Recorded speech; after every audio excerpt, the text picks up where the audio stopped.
All right, I'm recording.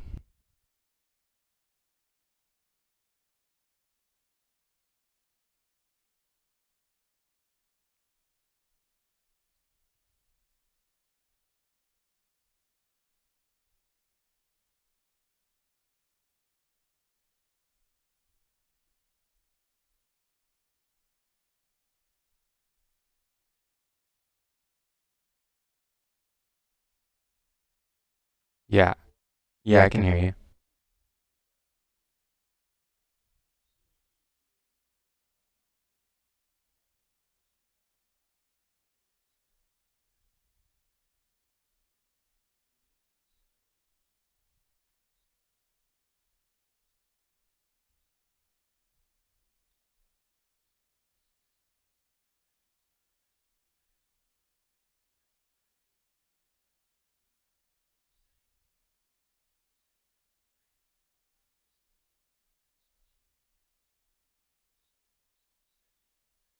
I'm really thankful for MetaJungle to allowing me to have this space and a space where all these artists could share their amazing work.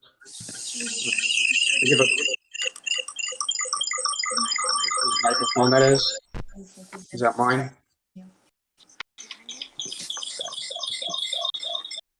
Anyone hearing that feedback? Um, I think we're good. Okay, cool.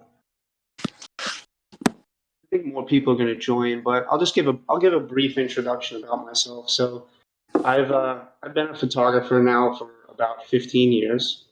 I've had a lot of ups and downs in my photography career. I've gone through a lot of hardships, and the one thing I could say is that even when people were not there for me, my camera always was.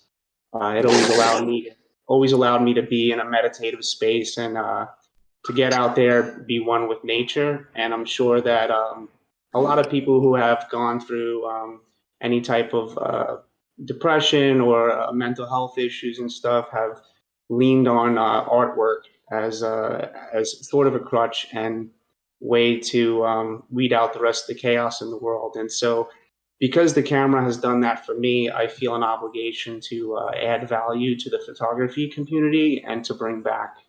I think other people that could probably relate that when I'm out there with my camera, I feel like all the thoughts from my mind, the monkey that's jumping around in your mind, the thoughts, they all start to fade away in a sense, and I start to get into this flow state where I'm just one with my camera and I'm one with the world. And when I put my camera to a composition and I see that everything starts to come into place, and that photograph's about to be beautiful, and I press that shutter button down, I get this high that is really hard to explain. This serotonin, this endorphin release that I don't think you can get from any other drug. So that's all I want to say about myself. I definitely want to get into talking about the artist today because it's about you guys. So am I sharing my screen here yet? I don't think I did that yet, did I? No, not yet. Let's do that now. So I'm going to be doing like a full screen share here. So everybody should be able to see what's on my screen right now. Yeah, everyone, go ahead and click on watch stream to view.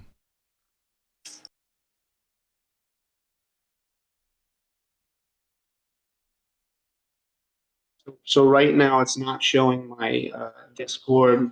It's just showing a Twitter profile. Is that correct? Yes. Yeah. All right. So I want to do the one where it shows actually everything. So let me try that again. Screen. Change windows. I guess it should be like change windows. Okay. Oh, and the screens here. Here we go. I think this is it. Now you guys should see everything that I see, Yes. correct? All right, perfect. Sorry, guys, this is my first time using Discord to do this. It'll be like a little bit of a learning process. So, all right, so I have a few artists here that I have listed that I want to talk about. So, I actually want to start with Schwarnley, and if I say any of you guys' names wrong, I'm sorry about that. Some of these a lot of people seem like they're from different countries and they don't have the typical American names that I'm used to. So it's some of it hard to pronounce, but really beautiful names, guys. So I'm going to start here with Schwarnley, right? And everybody can see that I'm on the Twitter profile. I want to start with the Twitter profiles because I want to break it down from. You guys can see my mouse. I want to break it down from the descriptions that people have and work from there, right? So one thing I really like here is that you have a link tree.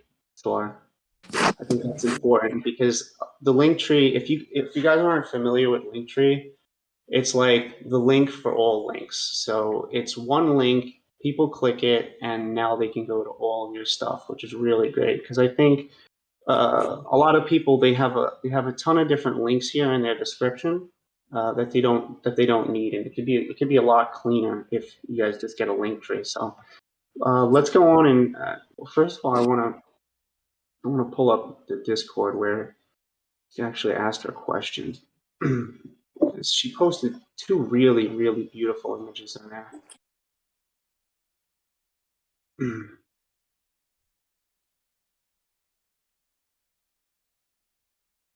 And Swar, you said something to the extent of you're not sure that if your work is ready for OpenSea, and you know you have had some you filled with self doubt. Well, don't worry, because as artists and just people in general, a lot of us are filled with self doubt, and it it just so happens to be that some of the most genius artists in the world are the ones that have the most self doubt, and some of the most mediocre artists out there are the ones with the highest confidence. And your work really stood out to me, and this is really why I want to talk about it first. If I click on this picture here, really beautiful the way that you're able to show dimension, right? I think dimension in photography and in digital work, we're talking about digital work here, but it doesn't matter, both relates, right? That we want to see dimension because the world is dimensional, right? We live in a three-dimensional world. So the more dimensions you could show in photography, in a sense, I feel the more compelling and more beautiful it is. And you have this really unique style with the big eyes and little girl on the boat. And my girlfriend was saying yesterday, it reminds us of this painting that we have in our house called The Helping Hand, where it's this moment with the father out the door. It really has a storytelling aspect to it. And your composition is just phenomenal. So, do I think you're ready to put your work on OpenSea? Yeah, I think you're more than ready to have your work on OpenSea. The only problem I see in your work is that it's not listed on OpenSea and some of these platforms where people could buy. And maybe if it was listed there today, someone probably would. Because look at how beautiful these are. There's emotion in the images. You got this foreground, you got this background. The mother's in the background. She's happy. It's very this image is very joyful to me. So let's see let's see what you're doing from your Twitter here. So you have a link tree, right? And it looks like you have NFT on the Tezos blockchain, right? And I'm not too familiar with the Tezos blockchain. I've been sticking to Ethereum, but and take it, guys. This happened really fast, right? I literally talked with um, with Alpha and Metagirl the day before yesterday about this, and then yesterday was holiday, and so I'm literally kind of just freestyling here. I hadn't had the time to just go over everyone's work, but so you have your stuff listed here, and let's see, created. So your drops. So it looks like I don't know how Tezos works, but are you selling? I don't know if you have the artist muted, unmuted, but are you selling this one of one piece for $5 and this one of two piece for 15? Is that correct? Um, I don't believe she made it in here. and it's okay that she didn't make it in here, right? Because we're going to talk about artists, and it doesn't matter if she's not here because um, I have this recording, and I'm sure other people have it recorded. But also, the other artists are going to learn from just the critiques of everyone else. So that's perfect. But what I see here, if this is correct to me, then I feel that you're severely undervaluing your work. Um, I believe that it's worth much more than this. Um, I'm gonna go to your Instagram real quick and just get an idea. Like, look at this. Look at how beautiful. Look at how beautiful and storytelling these are. These are amazing, right? And if Hey, I those go are. Hey, Mike. with that, yeah, go This is ahead. Alpha. Hey, this is Alpha. Yeah, those pieces are in my gallery. So I know. I I saw that. I saw that today. I saw you picked it up, and you picked it up for a good reason because it's great work, right? I mean, yeah, look at. Yeah, go ahead. she did that collab with a photographer, and so I was able to buy both pieces from him, which was pretty amazing, and set them side by side. So I absolutely love her work. I do too. I really do, and that's really why I started with this because I saw that she said she had some self doubt, which I could relate to myself, and really, really beautiful, beautiful work. And I saw she even did a collaboration. It looks like I don't know if it was a collaboration or if she did it herself, but she looks like there was after Adobe After Effects added in this image particularly where the water is flowing and moving, and that's another interesting route you could go with this, guys. Is you could collaborate with other artists. But if I go look down on her Instagram, I can clearly see improvement in the work. So this is the older work, right? From where you went here, not to say that this is not good work, but from where you went from here, and if I look back at how long ago this was, 50 weeks ago, right? So 2020, you went from here to really, really creating some beautiful, beautiful imagery. So yeah, that's all I have to say really about Swar. I think your work's really beautiful. I think the next step is getting your work onto OpenSea today or as soon as possible. And if you have any other questions, I think with setting up your descriptions or your visioning, I'm a good resource, and Alpha is a great resource for that as well. So I don't want to take up too much time on try to go to someone next year. I hope she was able to get something from that here. So the next artist I have pulled up here is Usna Alton. I think I said that correctly. And are they in the chat? Chat? Well, anyway, well, you guys are figuring out if they're in the chat or not. So I'm looking at the Twitter here, right? And we have a bunch of links, right? We've got Foundation, OpenSea. We have this other link here, and this is an example of where you could literally just have one link right here, a link tree that links to all of that, guys. So I'm going to go ahead and take a look at the OpenSea account. I think this is really unique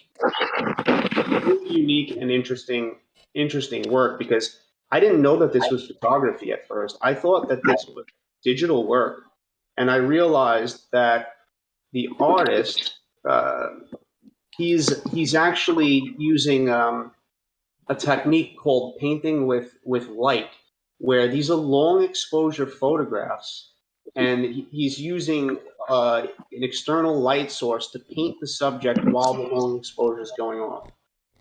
And some of these are just absolutely phenomenal, right? To be constructive, when I came onto your OpenSea, you have 74 collected images. And I said to myself, well, these have to be a part of different collections, right? And then I noticed that they're all part of the same collection. And I think you could really benefit here from this mute witness, this is a different collection, which makes sense. But even just this collection here, right? Let's open this up. So you have 49 items in this collection, right? It looks like you've made one sale here. Congratulations on the sale. It says, "Welcome to the home collection on OpenSea. Discover the best items in this collection." So first off, you should really work on this artist statement here, right? So from a collector's standpoint, the collector's going to want to know who you are, what you're about. They're going to want to know that you're the real artist behind the work because right now it's sort of wild west in the NFT space, and anybody could create an account and put a bunch of photos down. So I would get really personal about who you are, what these photographs mean to you, right? And I would be writing in here that these are one of one photographs within a collection of 49. And that leads me on to my next point, which would be that I believe that 49 is too many in this collection. And I think that this collection, if I look over this, could be broken down into a collection of still life, like these flowers here. You have some beautiful light painted flowers. They could probably be in their own collection, right? You have a lot of color relationships that don't exactly match. So if I open up this, right, this is a really stunningly beautiful. I love the way you were able to show movement here. This kind of reminds me of like the Renaissance period. And then if you go next to that image, you have this, which is a lot more of like a neon psychedelic vibe to me. And it doesn't feel like it fits in the same. It doesn't feel like it fits in the same series. So I think what we could do is we could help you work on breaking this down into a bunch of different series. And if I think for me the strongest work seems to lie at the bottom here. And it makes sense because you've priced this work quite high compared to the others. So I really fell in love with this image that I'll do the short explanation because I read this today. And this is the artist, this is his daughter. It's a portrait of his daughter where she stood still to represent an angel, and he used outside light sources during a long exposure to create this. And it's a really incredible image. But it deserves to be in a series with other images to make sense to that image, in my opinion. Right? So something else that would make sense in that series would be another sort of minimal, beautiful Renaissance looking portrait like this one. So maybe this is a series of 4 or 5 images, right? Because maybe we want to sell out a series before we just dump a bunch of photos into a set like this that sort of feels cohesive in your style, but it sort of feels incohesive in a series. Maybe Alpha, do you want to lend in on that since you're a collector? Uh, yeah, certainly. I 100% agree with what you're saying. When I look at this collection, it looks like several different collections to me. Would make way more sense, and it's way better for the artist because it gives you the opportunity to have a smaller collection and get a collection sold out, which is a lot of times really important to certain collectors. And so once you have that collection sold out, literally it's a giant step in the NFT world, and it's a huge benefit. And it's way more difficult. The bigger your collection is, the more difficult it is going to be to sell it out. And so this collection's really, you can see where there's exactly like you said, there's several collections in it. They're pretty easy, even for someone without a trained eye can pretty much pick out these at least 3 different series. Yeah, absolutely. So let's help work on the work with the artist after this and try to help with that. Another thing I noticed at the top here, your banner, it to me it doesn't represent how good the work is below. So maybe go with all black, or uh,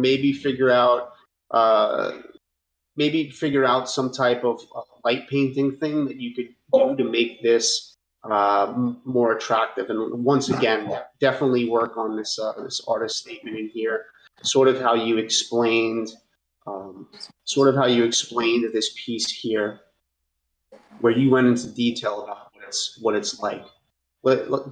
Do that in the main description as well about the whole series to get the collector invested right off the bat. And one other thing, Mike, I would say is, for me as a collector, when I look at it, it's a little confusing to see a price range by the artist from 0.01 ETH up to 5 ETH. It's just Absolutely. it's a huge range, and I mean it doesn't make a tremendous amount of sense to me as a collector. So I totally agree with that. And for me personally, so this one's 15 ETH, right? So you're valuing this at $61,000. But I mean, I personally relate more to some of the ones that are actually valued less, and this is just opinion based. Like, so this is 3 ETH, so 3, 6, 9, 12, 15. So this one's 3 ETH, so this is you're valuing this 5 times less than the other one. So maybe the ones that are valued high should be within their own series. Like these ones with the back facing. I really love what you're doing here with these two because it's sort of abstract. They sort of feel movement. They're really beautiful. But I totally agree with Alpha on that the price range is going from 0.025 of $100 all the way up to like almost 60 something thousand dollars is very hard for a collector to make sense of. So these definitely need to be put into a different series. So the other thing I wanted to touch on here was, let's see, so that's OpenSea Foundation. When I opened up your foundation, I noted, were any of these, did we see this one also on OpenSea? Because if it is on OpenSea, then that's kind of a no-no too to collectors, because if they see two one-of-one pieces on different platforms, or maybe it's not. If they see two different ones on two different platforms, then what if it sells at no, I don't think I see it on here. So let's negate that point, but it's still a good point for everyone else to know. So don't put a one of one photograph on two platforms at the same time. I mean, what if they both sold out and you were on vacation that week, and now you put into the metaverse saying that they're one of one, and now there's two out there, right? But yeah, yeah, that's right. Mike, I have a question about that actually, because I've been trying to talk to some artists about that I've seen where they actually have the same work in different series or editions, and Mm-hmm. it's a huge. I mean, it's a huge no for all the collectors that I know. But I did have an artist argue with me about that recently because they had a one of one, and then they had the exact same piece that was a 15-piece edition, and they called one a master and the other prints, but they were all just digital files of the exact same piece. And for a collector, in my world, it's a huge no, and you would never buy a one of one piece that there was 15 other copies of. And I'm just curious if there's something different than that in the artist, if artists views that differently, or if it's or if Look, I'm off based on that.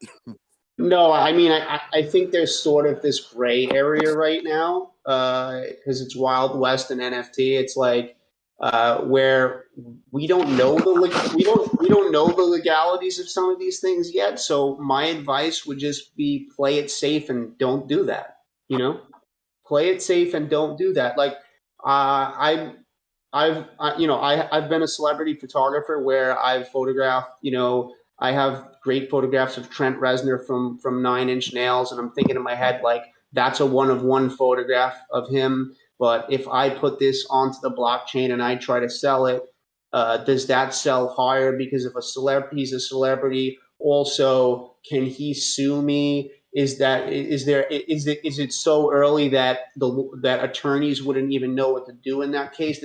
There's so many questions to be had here still, right?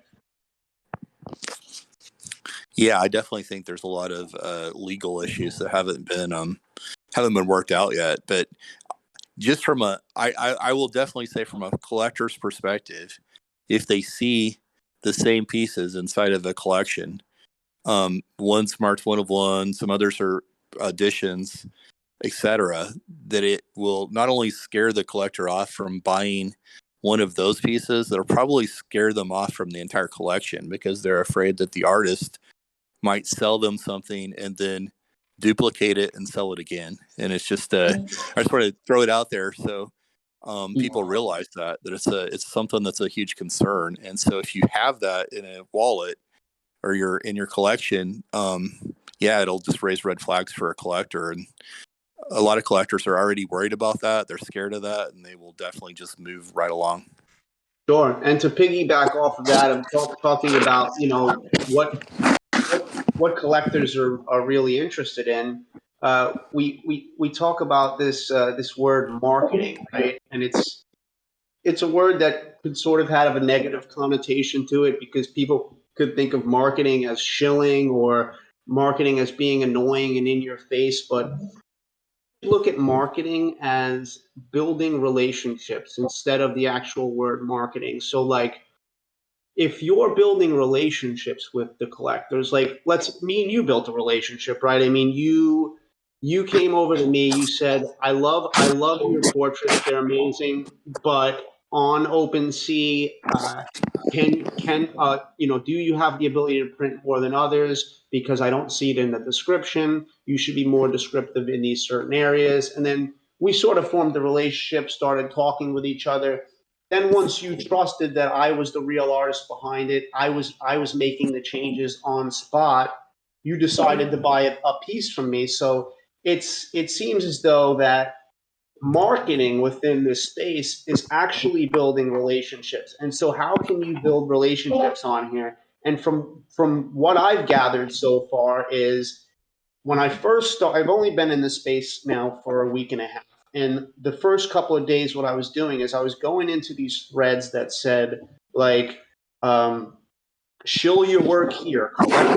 Collectors are watching. And I'm not going to lie, I'd shill a lot of my work in there because I didn't really understand yet what it was really about, right? So I was shilling my work in there. And what it was actually doing was it was allowing for those NFT promoters, quote unquote, to build their Twitter accounts by making people like me push the algorithm within their tweets so that they can grow. So I personally recommend once in a while maybe going in there and throwing your work, but I wouldn't put all my eggs in that basket. Instead, where I would put my eggs in the basket would be join chat spaces on Twitter, right?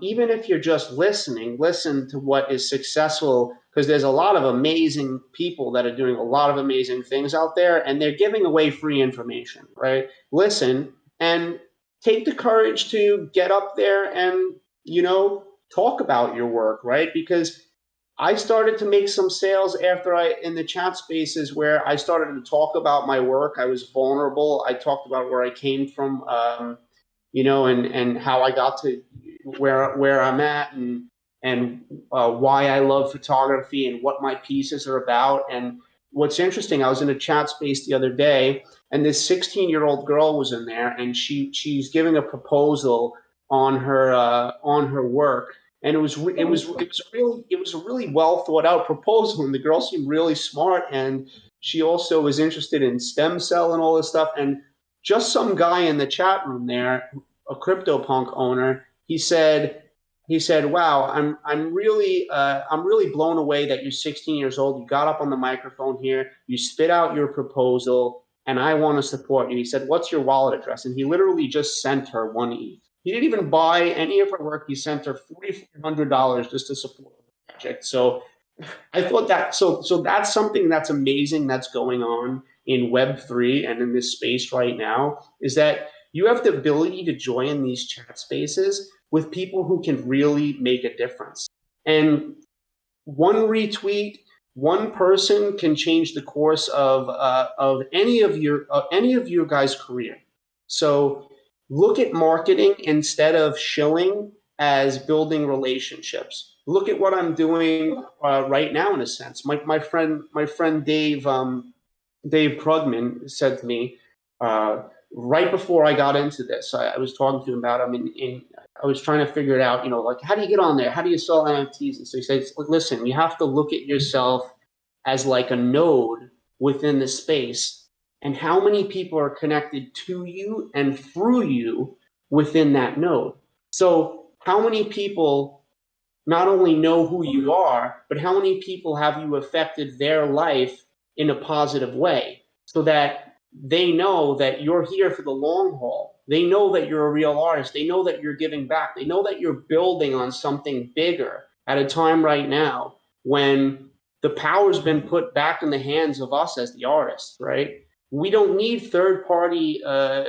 We don't need third party galleries that represent us and say, hey, Mike Schmidt is important because we are this auction house, and now we place importance on him, right? We right now could represent ourselves. So we could one to one talk to the collectors, build relationships with them. So I think that's a really important part, and I think that right there alone covers most of what I do as far as marketing goes, and that's building relationships. Yeah, if I could throw a couple things in there on that relationship, it's really about establishing trust, because as you've said several times, it's the Wild West still, and so people on both sides, the artist, don't necessarily trust the collectors or somebody that's saying, hey, show your stuff here, because you don't know what the motivation is. And then the collectors, they don't necessarily trust because there's not a lot of information out there. You hear reports every day of people getting scammed and people stealing other people's stuff. And so it's really about establishing that relationship and building trust. And so a lot of the things that you've been talking about, hey, do this with your collection, write this description in there. All those things are all parts of that building trust for the collector, so that they trust who you are, and then they can be confident buying your art. And then one last thing I want to throw in, because you're talking about Twitter and about shilling your stuff on these different shill threads. And one thing just to keep in mind, I mean, some of those shill threads are real, and you can tell because the collector, the person that's running it, is actually buying the stuff. And so if you see somebody buying, you should not be afraid at all to shill your stuff there. But one thing you can do, and it's something that I hope that we can encourage and we can see happening more, is if you shill your stuff on a thread, if your artist friends come on and they comment on your shill thread, on or your shill post, that will grab the attention of the person that put that post up. And so that person, a lot of times you'll see, and some of them get hundreds and hundreds of posts from artists shilling their stuff.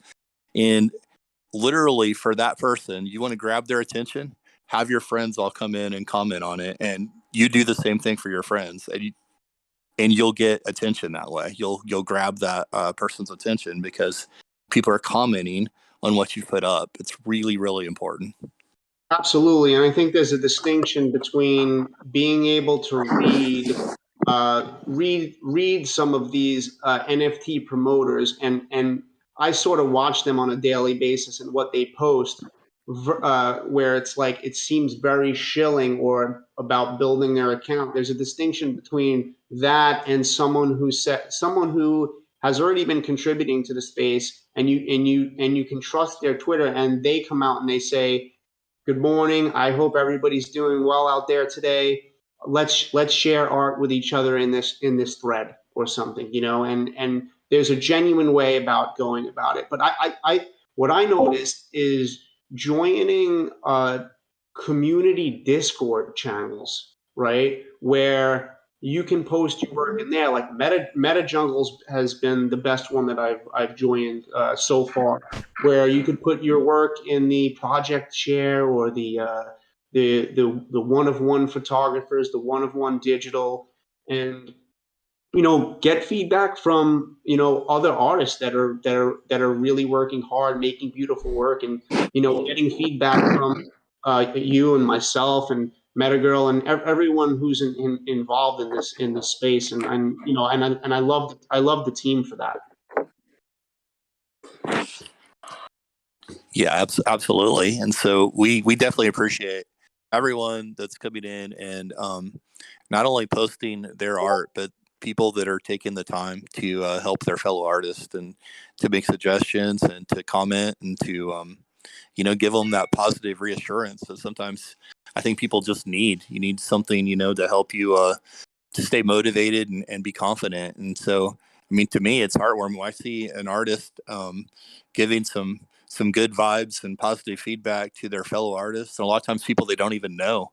I mean, that speaks volumes about the type of person that's doing that. And so, I mean, to me, that means a lot. And so when I'm collecting, I take that into consideration. I mean, I want to support people that are supporting other people. So I think a lot of Absolutely, collectors. man. Absolutely. I really appreciate you interjecting here and shining some light on some of this stuff. I appreciate that. I'm going to move on to the next artist now. So Kushal Shah.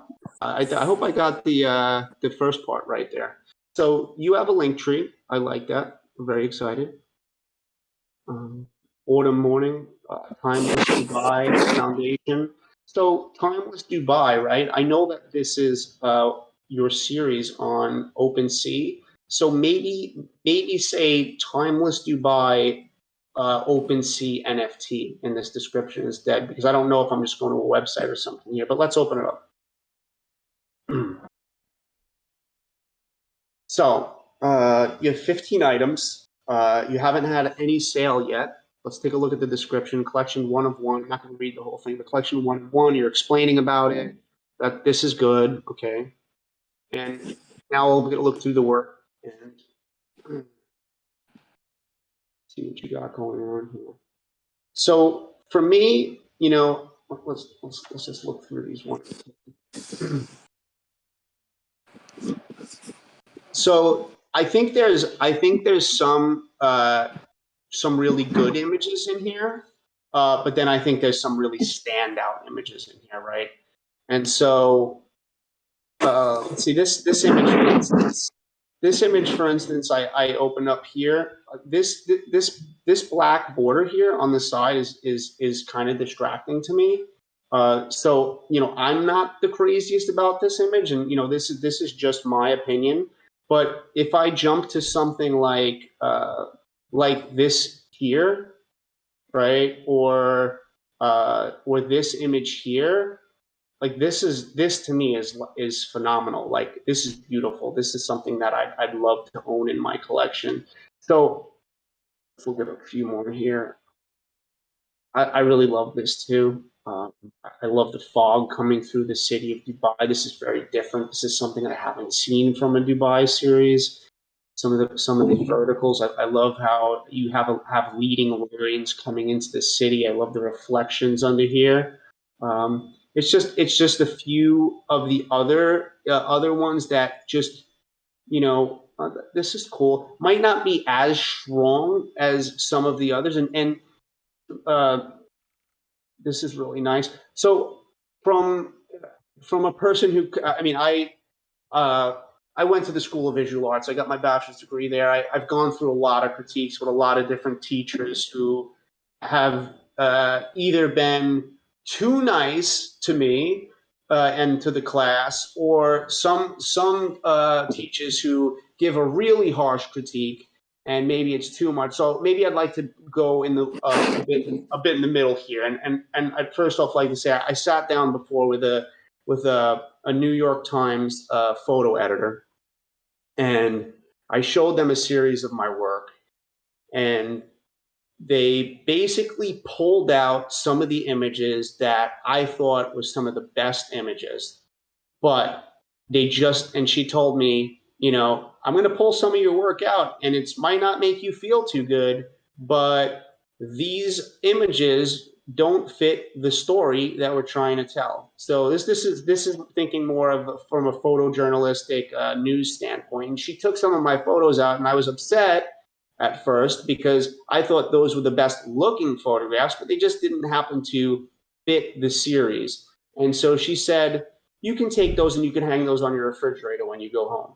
And I totally got it, what she meant. Like, yeah, great photographs, but don't fit here. So what I would leave on here is I would probably break this 15 series down into, maybe the 8 best pieces out of this. Maybe even 5 to 8 of the best pieces out of this, right? Because you have no sale on these, right? So let's put the best work alongside. And a lot of curating has to do with putting images next to each other that don't look too similar. So like these three images right here, they're very similar to me. So I'd love that for that to be broken up by like, maybe something like this is broken up because between these.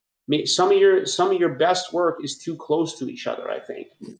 So maybe split up some of this, and I think this is just I definitely think that you're going to make sales in the NFT space, and I think your price is right, especially on something like this for 0.2 ETH. I think there's many people that would love to own this for this, but maybe collectors are a little put off by how much you have here. When you have an image like this, that's just a clear banger, beautiful image, and you have a few of those, and it gets lost in sort of a saturation of other images that are just not as strong as those. And I hope that makes sense. Is the artist in the chat room and available to speak if they want? This one is not. I think just due to time zones and different things.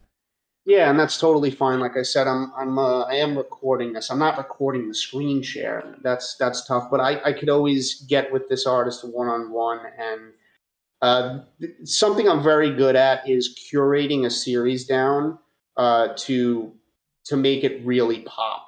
My friend Tom, who I got into photography a couple of years ago because he never took any photos, and I started seeing him take photos on his iPhone, and I was looking at the images and say, wow, these photos have emotion, and this guy could naturally compose. But what he would do is he would post everything onto his Instagram. And one day I said to him, I said, hey man, would you trust me if I took your Instagram and there's this app called Unum, UNUM, and you're able to basically click on all the images that you want to delete from your Instagram without actually deleting it, and then see how it looks with all those saturated images gone.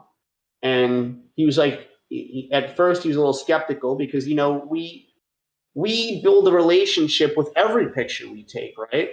And so he was a little skeptical at first, but he let me do it, right? And so maybe he had 300 photos on his Instagram, and I deleted maybe 70% of it, and not deleted it for real, but in the app.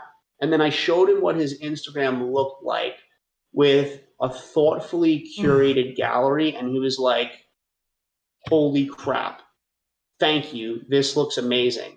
And you have to understand that top photo editors from Time Magazine, New York Times, Washington Post, National Geographic, or whatever, if they go onto your collection and there's stuff in your collection that's just not as good as some of the other stuff, they're going to ignore your collection completely. So just take that into consideration. But I think I covered this artist. I would like to move on to the next one. If anyone has anything that they want to add, or is anyone monitoring the chat for questions and stuff? Or should we do that? Yeah, we're good so far. Probably do questions at the end, I would think. Okay, cool. All right, that makes sense. All right, so looks like the next artist I had up on here was Benjamin. Yeah, Benjamin. Yeah, Ben. Okay. And let's pull up first what he said here, because there's something I wanted to say about that with his submission.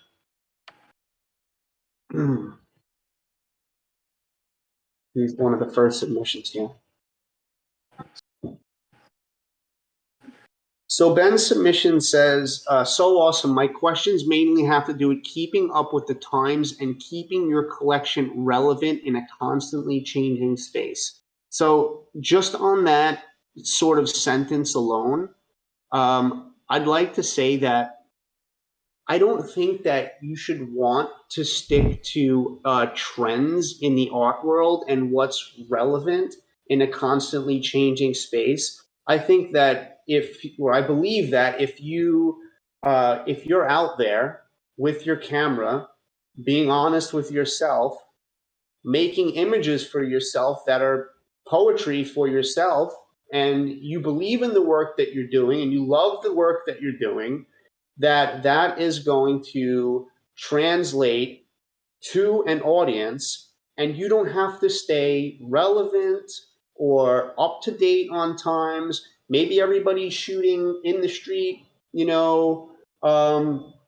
umbrella pictures in the rain right now. Maybe everybody's shooting neon cyberpunk stuff, right? Who cares, right? Like, who cares? I want to know what Benjamin knows about the world that everybody else doesn't. I don't care that you're staying up to date on trends. So that's what I have to say about that part. And let's go in and look at Ben's work. So starting off with your Twitter here, Utah photographer and pre-med. Congratulations on being able to do both of those things at one time. Does landscapes, weddings, portraits. Sounds like me. I do a lot of these things on the side as well. And workshops. Wondering if you're going to workshops or if you're actually doing your own workshops.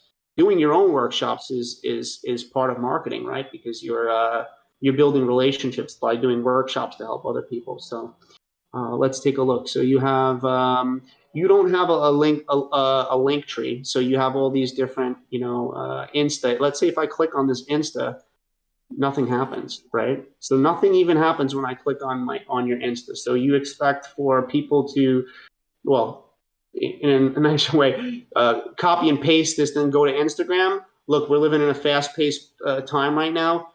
Sorry, but most people are not going to do that. So I would get a link tree if you want to look at if you want to look at me or Swar. We both have link trees. It's just a simple app where you basically can put all of your links in there. And so let's go to your OpenSea though, or even let's open your foundation. Let's open your foundation. There's a lot of people using Foundation now, and congratulations! It looks like you sold something for 0.3 ETH. These are beautiful pieces.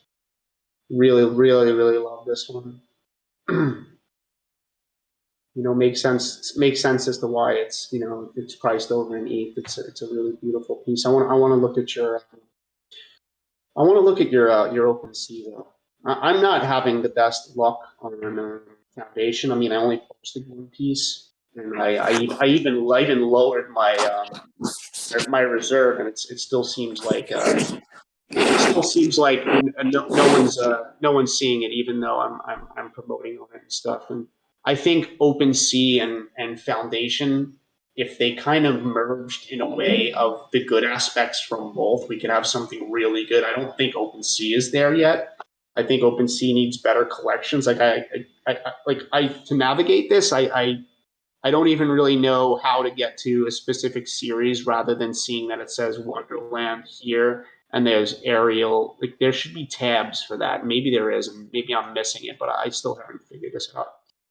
Anyway, so Wonderland First National Park, one of one collection, and then you go on talking about it, and you make it kind of personal by talking about how your grandfather is an ER doctor, spent the first few weeks of each summer reliving the full-time park docs at Lake Hospital and such, and it seems like a lot of the work is personal to your family members here.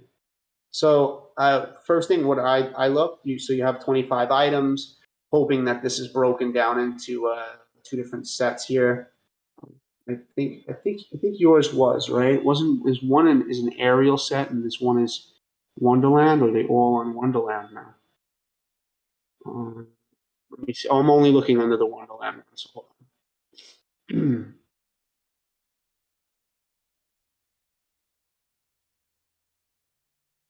So I see. I wish it was better to navigate. Right? Go up here, click this to see. Okay, so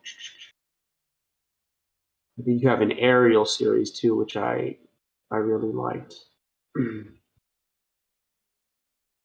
Is Ben in the chat?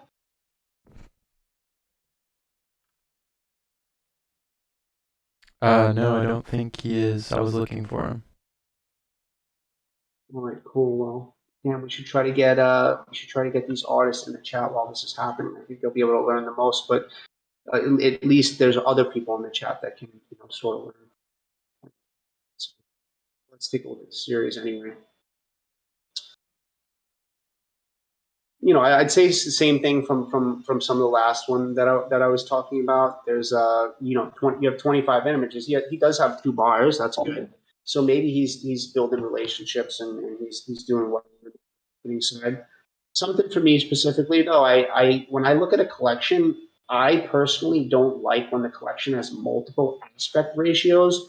And what I mean by that is like something like this, for example, where it's this like, yeah, it's beautiful. It's this really, really long, thin, abstract, colorful, gorgeous piece. But its aspect ratio. There's not many other ones in that aspect ratio. Well, there's this one here. But for myself, collecting, I like to see things that are more cohesive in their aspect ratio. And I also think that there's some work here that truly stands out to me more than others, like this one. Like that's absolutely beautiful, and I think it's priced. I think it's priced right. I love this. I'm sort of a minimalist in some of the stuff, especially when it comes to landscapes.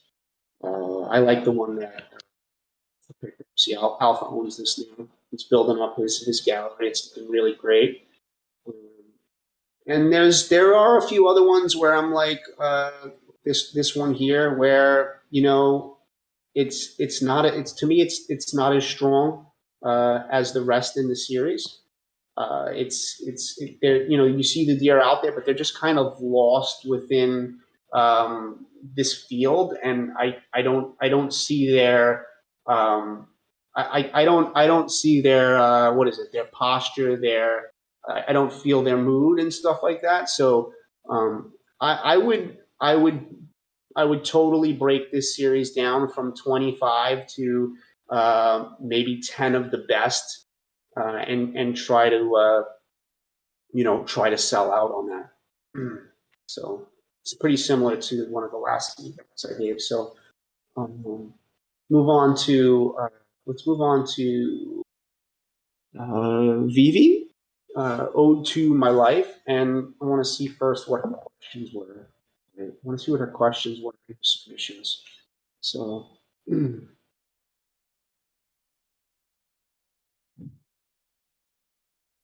So Vivi posted, "Hi, my collection has not been minted yet. I want to prepare myself and my collection as well as possible. So I'd like to discuss the following questions. Regardless of the art itself, what do collectors pay attention to when looking at the collection?"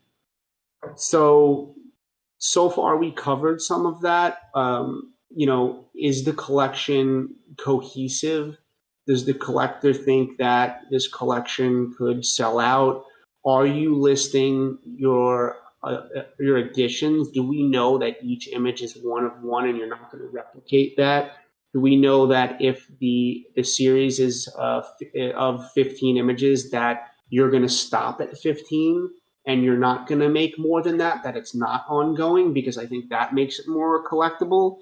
Also, like we talked about, building that relationship with the actual collectors to know that you are, you know, that you're a real artist behind this, and that someone's not just, you know, posting your pictures. So, which information should not be missing under any circumstances?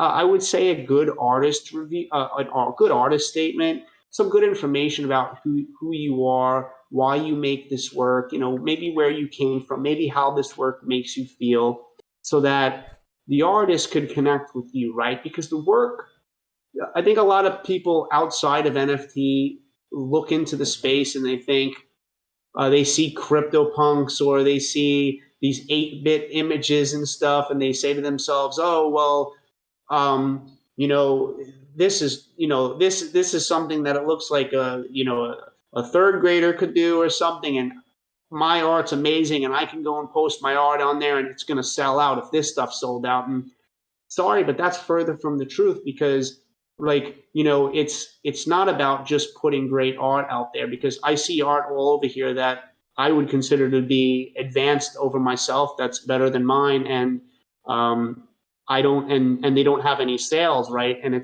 I think it has a lot to do with like building those relationships. How important is the story of the artist? I think it's important. The collection, the picture. I think every picture should be good on its own, even within a series. That a photo. So that's something that I've seen a bunch of people struggling on here with, posting a huge series, but if you click on one image itself, that image isn't speaking volumes on its own, and that artist expects that because it's within a series, that the whole series should speak on its own. I think that one image in the series should be able to speak on its own, as well as the whole collection speaking on its own as well. So the other question would be, how important are other online appearances? Instagram, website. Well, to be honest, in Web3 right now, I haven't even really been on my Instagram much lately. I mean, I have a following of 29,000 on there with less engagement than I do on Twitter, and only being on Twitter for a week and a half, and I only have like 620 followers because all I do is follow people in the NFT space and people that are about this revolution that's happening in art right now. So, yeah, I mean, use your Instagram to promote your Twitter and to promote your NFT stuff. But most people on Instagram don't even know what NFTs are right now, and they're going to blow up your inbox about it. And you're. I've had this struggle lately with wondering how many of these people that are hitting me up about this are really interested in adding value to the space on Instagram versus how many of these people are just trying to make a quick buck and flip some stuff. And you have to sort of, in your own mind, determine who those genuine people are that are going to put in the work and who aren't, and compartmentalize your time in a way to help those people, right? So yeah, I use Instagram. My website, of course, I want my website to be on there. I want people to be able to see that, outside of what I've published as an NFT, that I have a series of work that I've worked on over the past 15 years that I've curated down, and that those will be future drops. I want people to know that I'm invested in this space, that I'm here for the long run. I've been doing this for 15 years, and I'm not going to stop because photography has given me so much.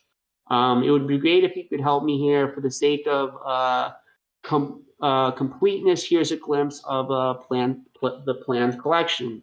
Thanks a lot. Let's open it and take a look at it. So, really beautiful, high contrast black and white work. Sort of what I do in my black and white work, where there's this battle between dark and light, and we really want that to show through the images. A lot of cool storytelling here. I one constructive piece of feedback that I would give you here, like this first image is kind of similar to the third image, kind of similar to this image, kind of similar to the last image. So yeah, you're creating these framed spaces, and I have seen this done a lot. I'd rather you take 2 out of 4 of those and have those in the series, and show us some other stuff that you could do with this technique as well. Is the artist online to speak on that? Yes, they are. Cool. So if she has any other or I think I don't want to assume anyone's gender here. Does the artist have anything that they'd like to say about that, or have any other questions? It's nice to have at least an artist on here now to speak with. Yeah, hi, can you hear me? Yes, absolutely. Perfect. Yeah, thank you very much for the feedback. You answered all my questions. Thank you very much for, as you said, as I wrote down, I'm just here since 2.5 weeks now, following and learning, and yeah, thank you very much for your advice. Absolutely. I really like that you have a link tree, but I just opened your link tree. I'm working on that. And you need to work on it, right? You just have your Twitter, your Instagram, and your mailbox here, but maybe have those drop down rows like that, that kind of explain what each thing is. And are you selling your NFTs yet? I mean, Not yet, no. I'm sorry, No, I haven't not minted anything yet. Okay, that's what I actually meant to say, not sell. You haven't minted anything yet, so that's why your link tree doesn't have you showing as minted anything yet. So my next question is, you have some really great work. So, and I'm looking at your pinned tweet. You have 129 people that liked it, 48 people retweeted about it. How come you haven't made that next transition into minting your work? Is it gas cost? Is it the fear of putting it out? What is it? Well, it's a mixture of the gas costs, and I'm a kind of person who wants to learn and read as much as possible and to inform myself as much as possible about when I do something. And that's why friends are telling me that I'm just here since 2 weeks or for 2 weeks, and I have all the time. And at the beginning, I had bad FOMO, and I wanted to mint right on. And honestly, I did on Polygon. Then a friend told me, "No, delete everything." And okay, so I started and made everything wrong.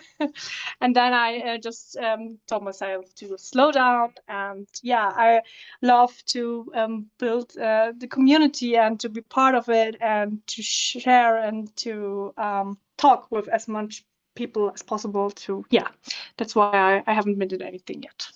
Well, you're in the right group of people, right? Because MetaJungle is all about helping artists to be able to put their best work together, their best descriptions together, and everything like that, so that, you know, basically it's a vetting process of getting these artists to, first of all, prove that they're, real people behind the work.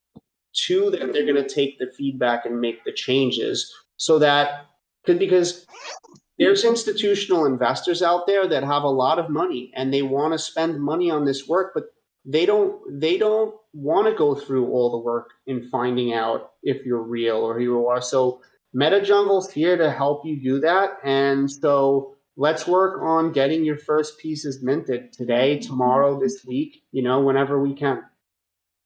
Thank you very much. And as you say, I so love MetaJungle. I connected with Swar. We were talking about her art at the beginning, and we text since then since, and I was so impressed about her work. And so we are working together to to build up her vision, her profile a little bit more. And I so love her work, and I'm so sad. I immediately texted her that she's not on Discord while we were talking about work. Unfortunately, I will definitely text her and tell everything you said to her. Excellent. Cool. So it looks like, geez, wow, my card filled up. So I hope someone else was recording. Yeah, I'm recording. Thank you. Because I was recording on my Zoom device here, and my card just went full. So I really wanted to have this because it's good for other artists to come in and look back. Where can I, or where will she find the recording? Will you share it on MetaJungle? Yeah, we'll share it in MetaJungle. I'll make an announcement to where the location of the file is. That's cool. And does the recording actually include the screen shares and stuff, or no? I am recording both video and audio. So hopefully it works and everything is saved properly. Oh, that's super fan. Who's this? Goon speaking? Yeah. Dude, you're fantastic. All right, that's really great, because this could help a lot of people outside of just the amount of people that we're here right now. Cool. Nice to speak with you, Vivi, and really hope to get your stuff minted really soon. So I want to move on to the next artist. I mean, I don't know how we're doing on time, but I'm enjoying speaking about the artist. So Vincent. Vincent Budez, maybe I said that correctly. Let's see what his initial questions or submissions were here.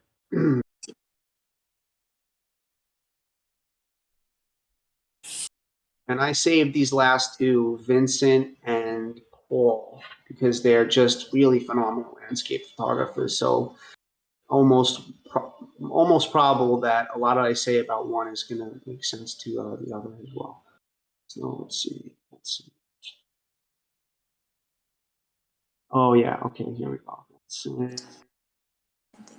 Yeah, just aurora borealis shots. I went to Alaska recently, and I was just not there at the right time of the year. And I'm going to go back to take some of these because God, I love them.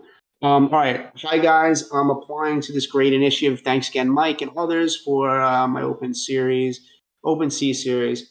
Thanks, MetaJungle. Without MetaJungle, I wouldn't be able to do this. Okay, because I'm a self-taught photographer. Self-taught, man, these are amazing. I only have feedback from family and friends who think totally objectively that I should work for Nat Geo. So I need other eyes to grow as a photographer, post prod, and in the NFT world. I know my work is not that bad. Okay, be a little nice on yourself. But as a deep introvert, right? So I would consider myself. I would say that I used to be a lot more introverted. I think I'm ambiverted now, which is a mix between introverted and extroverted. But I totally understand what it's like to be an introvert. I'm really bad at talking about myself, storytelling, and marketing. So just because you're an introvert doesn't mean that you have to talk on an audio piece about yourself, but an introvert should be able to, get into your journal and write. Maybe your way is writing about yourself, and writing to yourself in a journal about why you are really connecting with these aerial landscapes. Why are you really connecting with these landscapes? What makes you what does it make you feel to be out there? Because when I'm out hiking with my girlfriend, and we just went to Glacier National Park recently, I felt really free. I felt really free from all of the politics that was going on in the world, and everything else that was going on. I felt one with nature. So, write in your journal about how it makes you feel, and then relay that through an artist statement about that. And maybe you could even start your own Discord about, long exposure or aerial or, northern light photography, and, build a community there, and then have sort of an army behind you.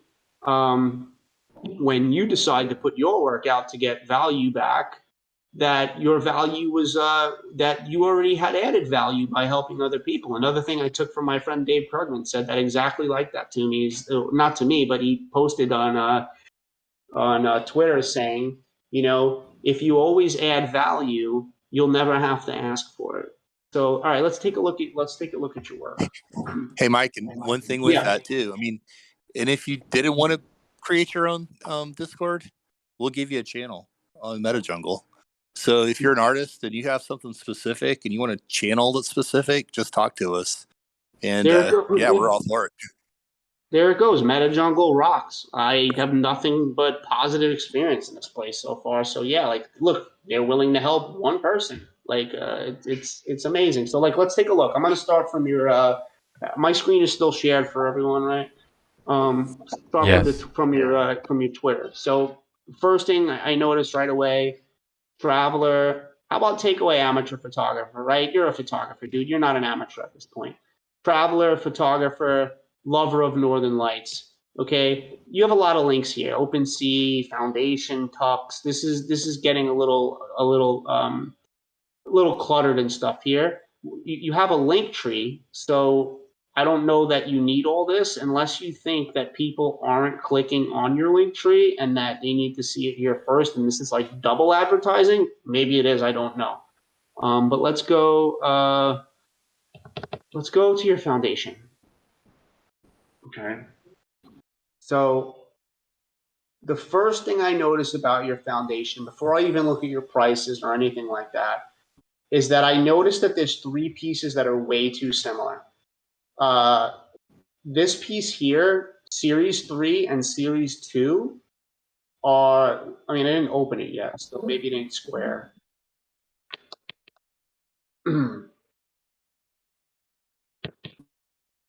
bandwidth issues here. Anyway, these two are so similar that, you know, to me, what would a collector really want to buy this piece when it's like there's almost another piece that's out there that's just like it? I mean, just from this little thumbnail, the only real difference that I could see is that this upper left corner here is less full of, you know, your green northern lighting. And, you know, maybe the reflection is like slightly different here. And they're also very similar to this one as well. I mean, this one is different. It's definitely different, but I'd rather see a green picture, an orange picture, you know, maybe then a blue or purple picture. Like, understand that the idea of curating your stuff, and when it has to do with color relationships, is an important thing. So, not to shill my own work, but like if I go to, let's say, my Instagram, my link tree, and then I go to my Instagram, right? You'll see that I separate portraits from each other. I separate a lot of different color relationships from each other to the point where it, you know, it in a colorful way, it visually tells. I'm not going to put a sunset on top of a sunset, and I'm not going to put a tree on top of a tree or blue on top of blue. I sort of try to create space for the viewer's eye to see something different, right? If that makes any sense. So you have too many pieces on foundation here that are too similar, right? Now, aside from, you know, meditative sunset, miracle morning, this northern star is clearly different. You got purples here. I just don't think that you need all three of these. I think that, you know, maybe this one, Arctic volcano, or this one here is the one that you need. And this is beautiful. What's this? Like, I don't know. I'm not going to open it fully. I'm having some bandwidth issues, but that's just gorgeous, right? And your reserve prices are set, you know, around 1 ETH. So you're looking at, you know, 4,000 or so USD. I'm not going to say that that's high. I mean, my stuff's priced lower, just because on foundation, I think that maybe starting with a lower reserve price will allow for a bid to start. And if your work is good enough, that maybe there'll be a bidding war, and maybe it'll actually sell for more than 1 ETH. But if you're not getting a bid, maybe patience is also key. So let's take a look at your OpenSea.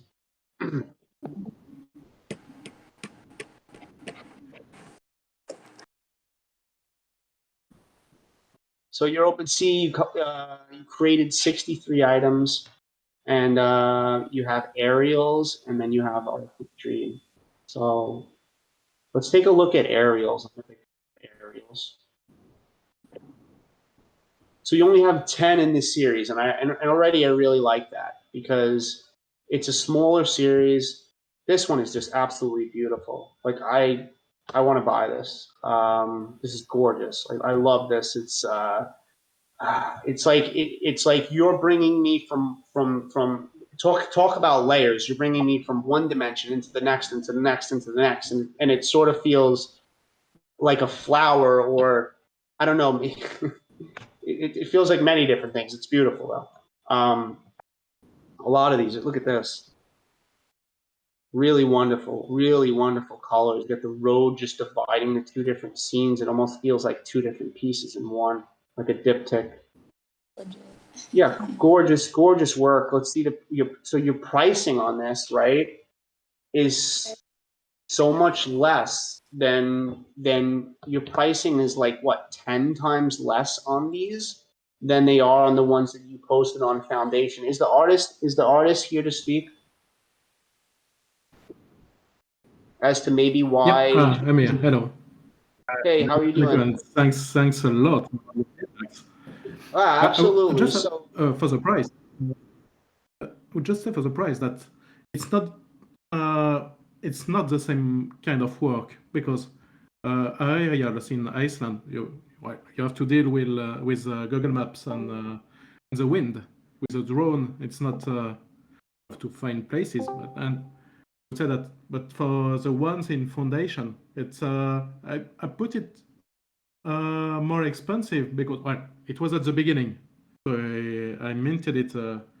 I think it was in May, so a long time ago, and also because I waited a few years to have these shots, ones on foundations. That's what, and you won't find something like this. But this is something totally personal, as you said. It's maybe they are too similar, maybe it's too pricey, and the value is. well, I'm not saying that it's too pricey. I'm not saying that it's too pricey. I am definitely saying that you have a couple of you have 2 to 3 pieces that are too similar, and I would also like them, from my own opinion, to be spread out according to color relationships, so that we don't just have blues on top of blues on top of blues, sort of like what you're doing with the series that I'm looking at right now. And in this series, I mean, I wouldn't have even put these two next to each other because they're just too similar. You know what I'm saying? Like, maybe instead of this here, maybe this should be there. You know, blast some red over here between this grayish blue and this grayish blue. You know, like, have an idea about always how I love this. I don't even know what I'm looking at. It feels like a beach combined with the ocean, and it feels like a pastel painting. Yeah, it's a laguna, an orange laguna with goose, and I don't know why. There was a blue river and a black sand beach. So it was just crazy. Sure. So and I was chased by a tractor that the guy didn't want me to be there. That was funny. Sure. And so you want to value this one at $600, right? But you want to value your Aurora Borealis shots closer to $4,000. But to me, I mean, what you're saying is it's a lot harder work for you to get those photographs. But as collectors, I mean, maybe we don't really know that. I mean, I don't value I don't value your Aurora shots to be, you know, what, how many times more than this? Maybe almost seven times the price of this. This is something that I really like. Like I said, this one I really love. I pulled up before. You have a so there's a real huge gap between your prices here. Let's look at the other. You have Arctic Dream. That's another series. So what I like what you're doing is, you know, your series is not too many, right? But let's see. So you haven't sold anything on here, right? And you have 16 items on here. Okay. Now the last set that I just looked at of 10 items, every single one spoke to me. I love every one of those. So let's see if 16 items from this can sort of do the same thing.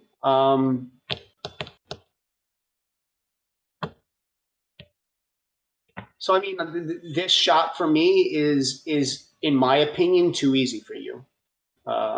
That's just my opinion. That's too easy from what I've seen. What you can do, that's too easy for me.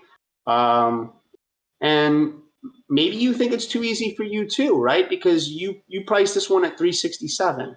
So maybe this is this is a series for people who maybe have less and they want to own something from you.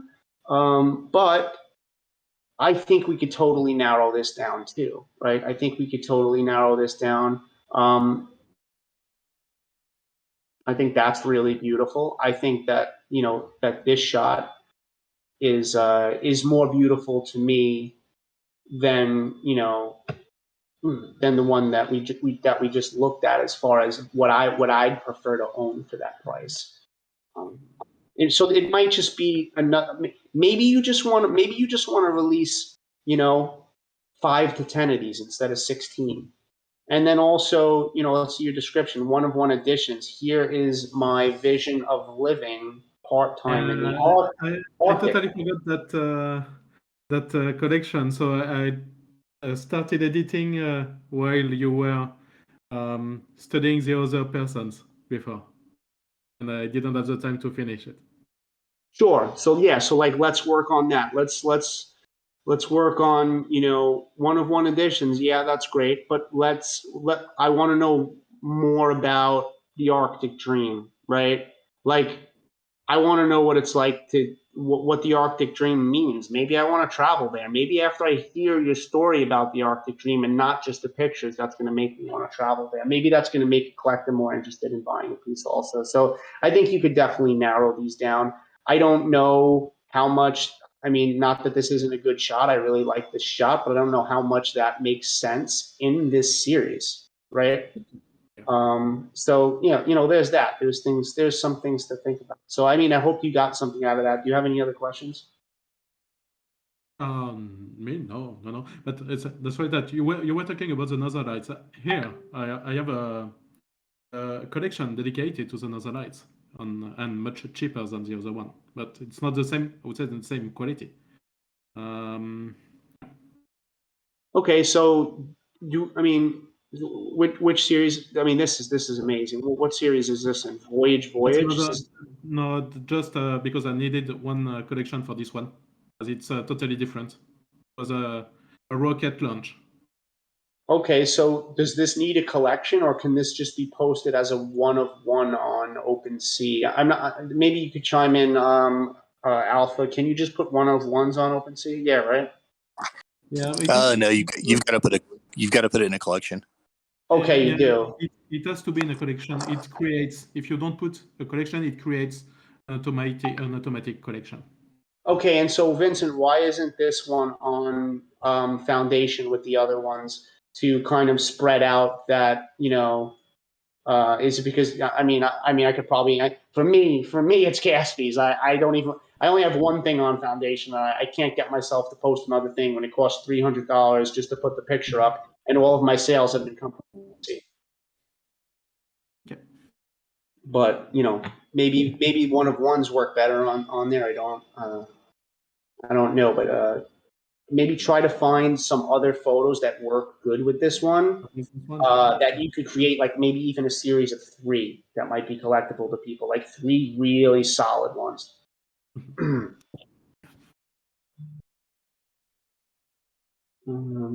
There was another series you wanted me to let's say look up at the sky and see.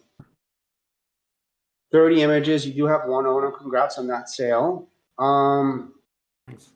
You selling these at 0.15. That's it's relatively relatively cheap. It's less worked than on Foundation. That's why.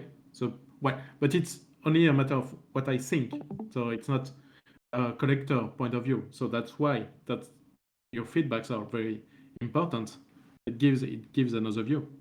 Yeah. So why is this only $612, but the Aurora Borealis one on Foundation $4,000? Because that's very easy. This one was very easy to catch. I can maybe I have 100 of this one on my computer. But I mean, I didn't know that this one was easier to catch than the other one. I mean, the only one who's going to know that is people who are in a niche of photographing the Aurora Borealis. So maybe You're right. Am I making any sense, Alpha? Or could you chime in on any of this or anyone? Yeah. So from a collector standpoint, definitely, you see huge price differences. And as a collector, I don't know that one of those photos takes a lot more effort to get unless you tell me. And so, and the only way I'm going to know that is if you're actually writing it and you're like explaining the work that goes into something. And then once I see that, then I might be able to understand the price difference. Otherwise, it just doesn't make any sense, and it confuses me about the collection. So I'd say you're right on point with that. I'm working on the descriptions to explain a bit more. Yeah, and there's Absolutely. Those descriptions are how you're going to connect with the collector, and so that gives you the opportunity to really, really tell about what you're doing, and you just got to be careful. Sometimes people will write a description that's more like a Wikipedia type description, and there's no emotion in it, there's no passion in it. It doesn't really translate to a collector of what you're having to, like, why you're doing this and the effort you're putting into it. So if you can make the descriptions of your collections and of the individual pieces really reflect that passion that you have, I mean, I can tell you're passionate about what you're doing because your art's just amazing. But you've got to really kind of reflect that, because I don't know from one piece to another what the difference is and why there's a giant price difference unless you're really explaining those differences. Oh, you're totally right. Yeah, so I try to explain that, as you say, when you're not into photography or when you don't know the places in Norway, that you can't guess. So thanks a lot for your feedbacks.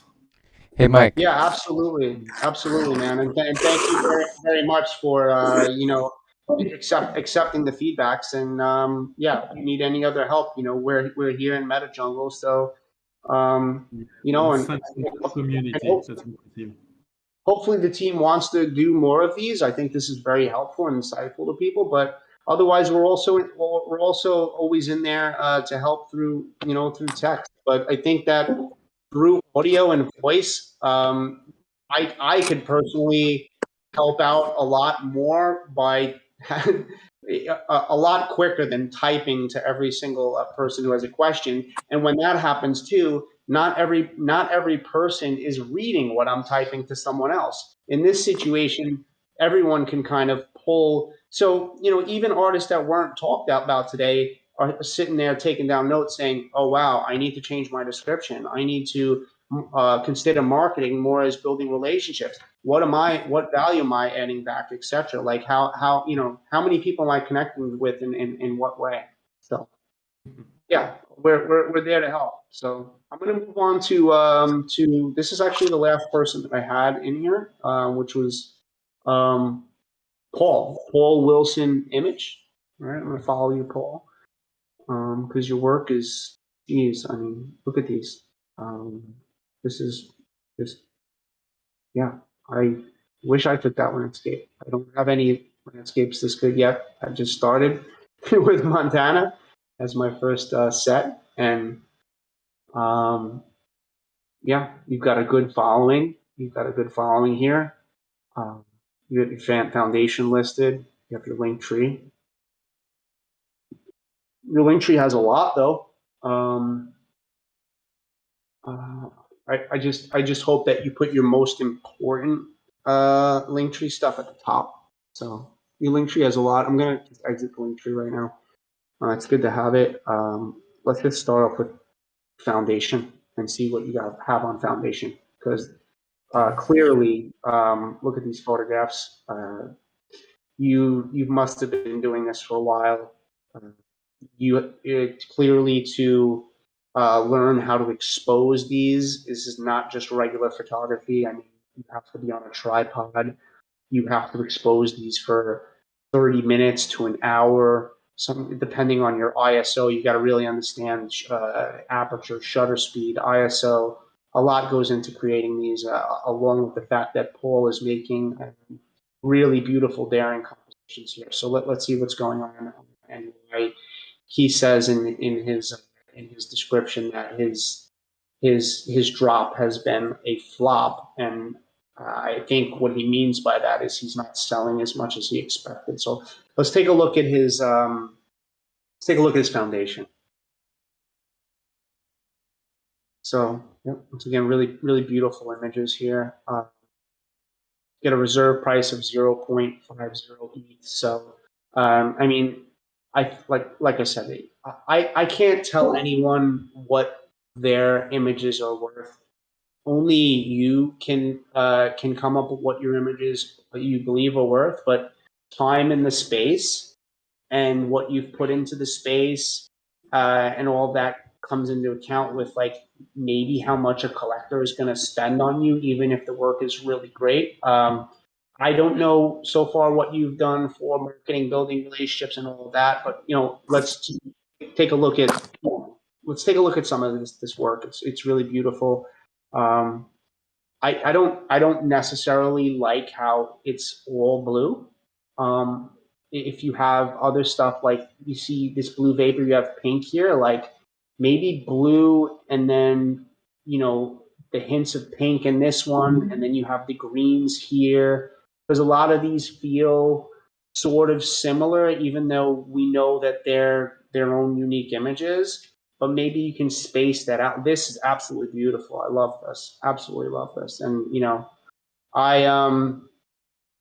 I don't personally have the funds to purchase this right now, but of all pieces I've seen today, this is probably what I would purchase.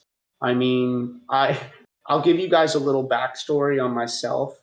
I have, like I said, I've been a photographer for about 15 years, but I've been involved in crypto for about 5 years, and I've been buying Ethereum and believing in Ethereum since it's under $100. And when COVID hit in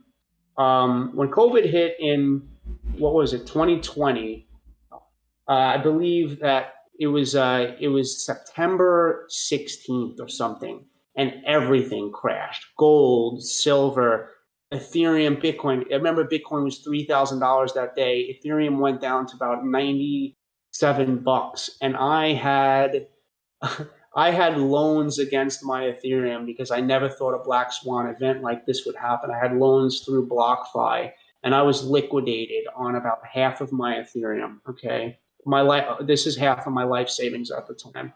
And then I got into the DeFi yield farming space in 2020, and I got rug pulled for the rest of my money.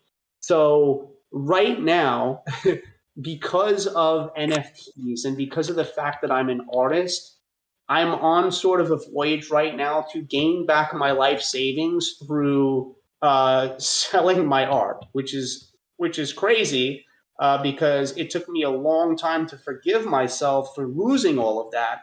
But I have to understand that when I was in that phase, I was in a phase of greed where it was all about the money, and how much I wasn't happy when I had $200,000 or $300,000 worth of Ethereum, and I had to start gambling on yield farming, and I wanted high APRs, and I wanted to make, and I lost everything, is what I'm trying to say. And the fact that right now we're going through this revolution, I am so thankful that I am going to be able to make back some of that or all of that through selling my art. And as I begin building back some of my Ethereum, these are the kind of pieces that I'm going to be looking at buying. This is absolutely beautiful, man. So yeah, we're in a time right now, like I said before, where the power is back in the hands of us as artists, and I'm doubling down on whatever I can do to make this space work.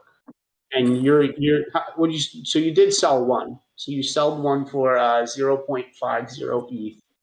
And I think you said in your post that you kind of just listed all of these at the same time, and I think that was the mistake, was that you listed all of these at the same time, whereas maybe you should have listed one or two or even three really of the best ones to show people, like, I'm not playing around, this stuff's beautiful, and then have people make bidding wars, right, to sell. Is the artist online? No, he's not here. Okay. Let's see what else. Slate tree. Oh, shoot. Twitter. He's got so much on here. Tux. I've been hearing a lot about Tux.art lately. I know it's a new platform for one of ones. So if you guys want to look into that, well, people are selling stuff for a lot on here. 15 ETH, 5.5. And this looks like his work as well too. And like I said, really, really gorgeous. But looks like he posted an entire series of blue images when he could have posted this gorgeous orange image, then a blue image, then this gorgeous purple magenta snow-capped mountain image. And I think if he would have did 3 sort of different types of really what he can do, I think he would have sold more than just dropping this whole series down there at once. And with that being said, I think I covered, a lot of artists today, and I'd like to see maybe who has questions in the chat about what was said, and maybe we can answer some of those. Yeah, if anyone has any questions, feel free to type them in the AMA live chat. But I had a question for you, Mike. Sure. Do you think there's any benefit for these landscape photographers to kind of document their trip as they go to take these pictures and do some sort of blog? Yeah, of course. I mean, anything that the artist could add to build on the story is a good idea. I mean, maybe going out there with a GoPro attached to your head or a GoPro attached to your chest and showing us how much work it takes to climb these snow-capped mountains to get these pictures of the Northern Lights, Aurora Borealis. I mean, that could be a viral YouTube series, right? And then, like I said earlier, with the node analogy, now you have a YouTube community that's connected to you and through you. And yeah, of course, I think I think all that type of stuff really helps. Yeah, no, I would interject and say, on a few occasions, after I've bought a piece of art, I've had the artist send me a little video of them when they had taken that photo and what they had captured. And it's just amazing because normally you get a really, really incredible shot, it's an incredible shot, and that passion you have and the excitement, it's just oozing out of you. And so if you take a video during that time of yourself where you're talking about it, that passion shows probably more than at any other time you're talking about it. And it's pretty cool. And as a collector, I'd say it's exciting. So I get that, and I can feel exactly what that person what they were feeling when they took that photo, and it's an amazing thing. So it's an incredible connection, and you can be assured I'm going to buy from that artist again. Yeah, it shows that it also shows that they're real and they're out there and they're working. And part of it from probably a collector's standpoint is seeing you as an investment. Do you look enthusiastic? How long have you been creating art? Are you keeping a website, a blog, an Instagram? Are you engaging with people? Yeah, because look, if you could have a ton of great work and you just put it out there and you don't follow anyone, you don't support any other artists. Once I shift my focus from about me to about other people, that's when people started recognizing who I was. It's a really good point. And just one more follow up on, documenting your work as you go. If you're taking those videos and you're wondering about how to market your collections, being able to put together a short video clip and share it on Twitter, or using that as you're sharing your new collection, it really can help collectors connect to their collection as they're seeing the images for the first time as well. Yeah, absolutely. Absolutely. Working over some of my notes here to see if anything else that I can cover. We do have a question in the Sure, live chat. perfect. That's perfect. So I'm going to the chat. Is it Macias? I want to ask something. Let me move this out of the way. I am putting my best works on Foundation from different series. This chat thing is getting my way here. All right, from different series and different approaches. Some street, some documentary, black and white, or color. I'm not looking that like a curated place. Is it a bad attitude for me from a collector's eye? Okay, I mean, I would, from what I get out of this question is you're saying you're a multifaceted photographer. You do a bunch of things. You do street, you do documentary, black and white, color. I think that you should be able to look at your images, and so I don't. When I go out, I don't even usually go out to shoot a specific series. I shoot a bunch of different photos that feel something to me, and then when I get home, I put them into different folders. Like think about it as like shoe boxes. Like let's say you're shooting film, and you could put different photos into different shoe boxes that sort of feel like they make sense in that shoe box, right? Put put your stuff into things like that where they feel like they work together. Then look at that series as a whole, and then think about why you put it into that folder or that shoebox or whatever, and then write about it. And then that's your series, and then that's what's collectible to people. I wouldn't look at it as just like I shoot a bunch of different cool stuff and I'm gonna put them up as one. That's just my personal opinion. I don't know if you want to weigh in on it.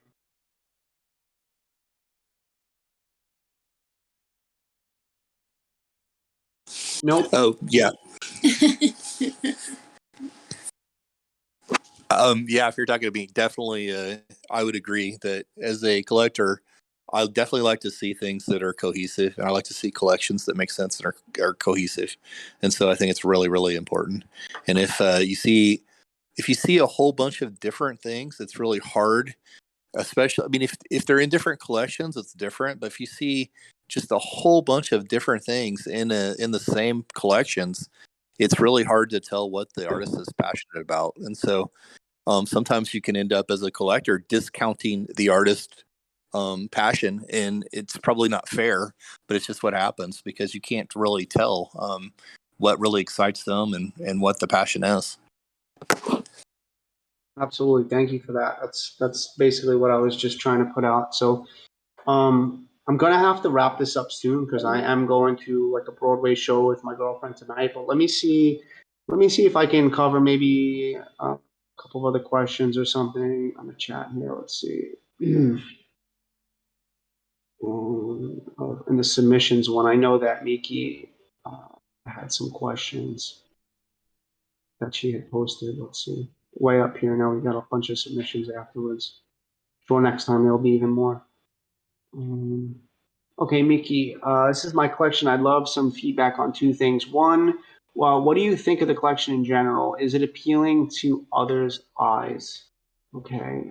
Two, I made a mistake at the beginning and I put the sale at 1 ETH and then immediately lowered the prices, but it's still 0.3 to 0.5 ETH in general. Should I lower again? And if I do, does it look bad to collectors? So if you've sold a piece already and then you lower it, I would say that it definitely does look bad for the collector that bought it because now you just kind of lowered the floor price on something that they bought that they might have looked at as an investment for the future. So I'll go in and look at your work here. So faces. So let's start off with your Twitter.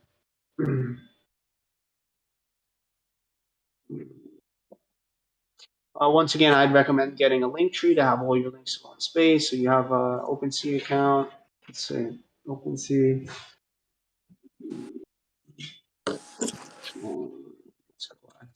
And Mike, I'll mention this is MetaGirl. As you're finding what we're going to talk about here, I'll mention we do have a short video about how to set up a link tree. So if any of the artists that don't have one are curious about how to do that, we'll be posting in Discord after.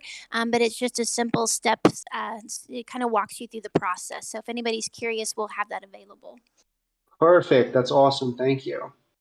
Cool. So looking at your series Faces, Moments, and Japan, I would probably make the name of this something simpler than that. It's a little bit too vague for me.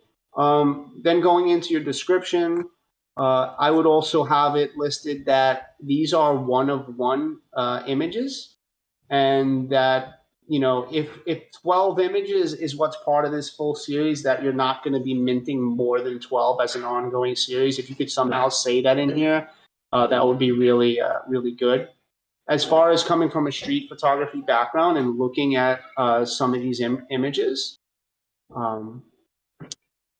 you know, clearly you're a good street photographer. I really love how you went with your composition here. Really beautiful. I love that the drapes are coming down right over them. That adds another layer to it.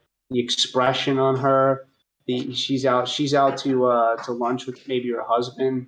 It's a really beautiful shot. Yeah, I really like the two schoolgirls too. It's almost like they're twins, but they're not. And I love the expression she has on here. Like it's almost like who are you to take my picture right now without asking? Um, love. I always love reflections. Alone moment. Love the expression on his face. He does seem like he's really going through something, and there's this whole world just going on around him, and it's like he's just in his own world. And I love how it's shot through layers and the reflections of the lines from the street. Really good. So yeah, the answer on your work, is it, you know, is it really good work? Yeah, I mean, someone bought one too, right? Someone bought this anxiety at the public transport. A lot of people could relate to that. Like, look at this. Really nice focus on the subject. So, well, in there it showed that it was edition. It was edition, right? So in that description, we had edition 1 of 1. You know, medium digital photography. I don't know how important that is. I need to put that if you want. You know, bios. Yo, so you have, I mean, so you have your bio in here. My name is mine. Public. You have all this information, and do you have that for this? You have some good information. You just got to add about your editioning there. But no, I think you're a lovely photographer, and I think that these photos do fit in the series. Um, you know, maybe can bring the series down from 12 to top 6, and then when those top 6, you know, best ones maybe sell out, then maybe do a you know, a series 2 or something like that. That's what I have on that. Really good street stuff. Is the artist there to speak if she's unmuted? She is unmuted. I'm not sure if she has a microphone. That's fine. But well, Yeah. anyway, guys, go ahead. You're there. Hi there. Hi, how are you? I'm having trouble.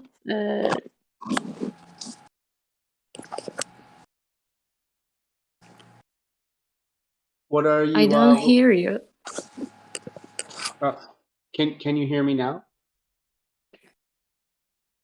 Can everyone else hear me? That's The connection is not right now. Yeah, we can hear you, Mike. okay. Can So maybe you have a bad Can you hear connection. me? I can hear you. Yeah. Why?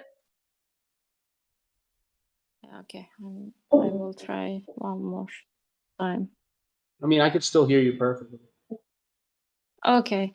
What I was asking about is that not lowering the price of the sold one, but the other ones, the 03 to 05, is it too much to ask for a first time collection, or should I wait if there will be other ones? Because I know that Alpha Trilogy took one of the 01s, but is it okay to lower to 01 to other ones, not sold ones? Well, it's definitely hard to answer how much I think your art should be worth, but I have my Okay. stuff. I have my stuff listed for 0.3 ETH, which is like what, 1,225. I have my stuff listed at that, and the reason why I'm able to justify doing 0.3 instead of 0.5 or 1 ETH even is because I know that I'm going to continue to get out there and just keep making images. So I'm okay with selling it at 0.3 instead of 0.5. And then as I keep creating images, maybe these collectors who buy from me will raise my floor value by selling it for more than that, and I'll make royalties and stuff. So I don't. You got to remember, selling it one time doesn't mean that you're just getting that amount of money. You're going to get, if you put your royalties at 10% like I do, you're going to get 10% royalties a week later on the initial sale, 10% royalties for everyone who sells your image, and then all the images that you create from here on out, you can sell. So I don't know. Maybe it's a good idea to bring it down from 0.5 to 0.3, but that's a hard question to answer. Is it bad to lower it twice? I would say I think it's only bad to lower it twice if somebody already bought one, because now you sort of, now you sort of kind of lowered the floor price, and that collector bought at a higher floor price. So now they see there is an investment as has gone down as an investment. Okay. So, now I understand. I can speak on that real quick. Yeah. Since I'm the one that bought your piece, it's totally okay with me if you want to lower your price. It won't bother me. But you have to be really careful about doing that, because most collectors would be offended by somebody lowering a price lower than what they had bought at. But in this case, it doesn't bother me at all. So you can probably lower it to where you feel like you're at the price that you're going to sell. And I think it's a really important thing for artists that are just breaking into this NFT space. You want to get a collection sold out. And so sell out a collection and price it to sell out. Because when everybody explodes into the space and you have this huge onboarding, the artists that have collections that have sold out are going to be the artists that people turn to first. And so if you can get there ahead of them, you're going to be at a huge advantage. And so I honestly feel like it's a good idea to price your art in a way to where you can get a collection sold out. And then after that, organically, naturally, your prices will go up. Okay, I didn't think that the floor price will be down if I floor the others. But now I understand. Thank you. Thank you so much. Thank you both for your comments. It's really helpful. Absolutely. I'm very, very happy that you were able to take something from that. And so then on that note, it's almost coming up on 2 hours. My girlfriend's getting ready. She's telling me I gotta get ready soon. So once again, I had a really enjoyable time doing this. Feels really good to help people. Thank you very much, MetaJungle, for allowing me to do this. And if we could continue this, if people found this to be really helpful and they like it and they want to continue, we can do voice chats like this again for other artists that have been missed. I hope that that we have a recording and that the artists that weren't able to be here are able to see the work that was critiqued. And that's it. Like, guys, remember, marketing is a word, but look at it as building relationships, and look at it as connecting to your community, staying in touch with people, helping people. If you see somebody who needs help shilling, if you see somebody that is down on themselves, then pick that person up. Lift that person up, help that person out. You never know that. Even people with small followings, people with small followings on Twitter, maybe they only have 100, maybe they only have 200, but hey, you help that person out, down the line, they might be the person giving you an opportunity in the future. Yeah, absolutely. And I just want to say, from a MetaJungle standpoint and mine, Mike, thank you so much. I think this was incredible, and really, really appreciate what you did here today and the feedback that you provided. And I do want to say, yeah, we definitely want to have more of these. So we'll talk to you about schedule and what your schedule might be like. And I will say to any artists that had submitted things that we didn't get to, we will try to prioritize that for the next time. And especially the next time we do one of these, we might definitely prioritize the people that have submitted stuff and that are actually showing up in the room to hear it, because I think that says a lot about you to be here, and we appreciate it, and we appreciate everyone that was here today. But thank you, Mike. It was incredible.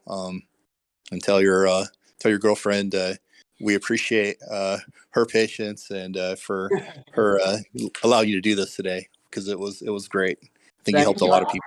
Yes, thanks, Thank you. Mike. I appreciate prioritizing the people that didn't get to for the next one, certainly.